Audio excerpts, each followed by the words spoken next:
আসসালামু আলাইকুম। সুতার নতুন আরেকটি ভিডিও দেখতে সবাইকে স্বাগত জানাচ্ছি। অনেক দিন পর একটি নতুন ভিডিও নিয়ে এলাম, তবে সেলাই নিয়ে নয়, কিছু টিপস নিয়ে। আপনারা যারা আমার সাবস্ক্রাইবার রয়েছেন তারা নিশ্চয়ই জানেন আমার এই চ্যানেলটিতে আমি খুঁটিনাটি সেলাই আর টিপস শেয়ার করে থাকি।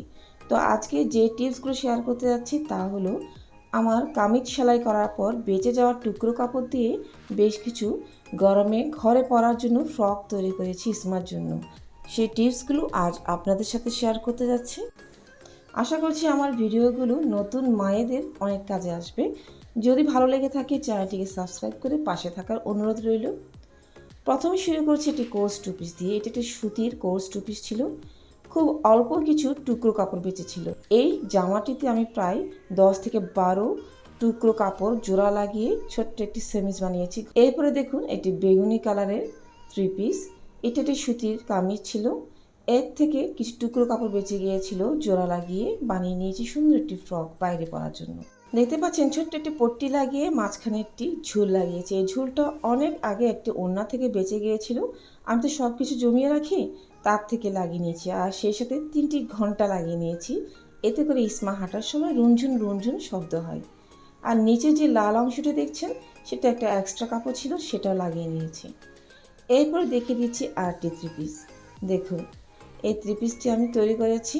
আর অল্প কিছুই কাপড় বেঁচে ছিল, তাই এক কাটের একটি সেমিজ তৈরি করেছি।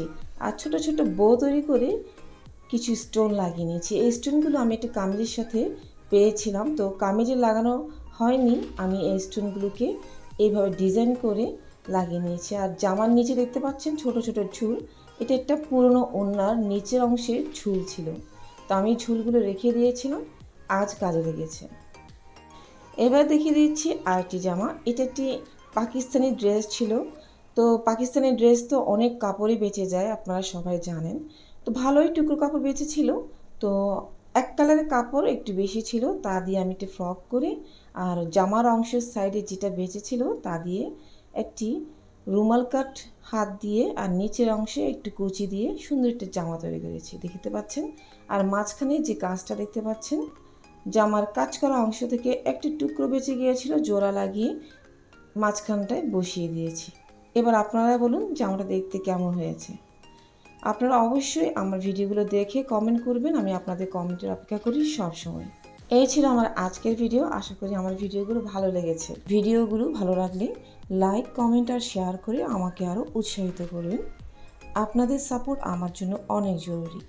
আজ বিদায় নিচ্ছি, ইনশাল্লাহ নতুন কোনো ভিডিও নিয়ে খুব তাড়াতাড়ি আবারও দেখা হবে সবার সাথে। ভালো থাকবেন সবাই, আর আমার জন্য দোয়া করবেন। আল্লাহ হাফেজ।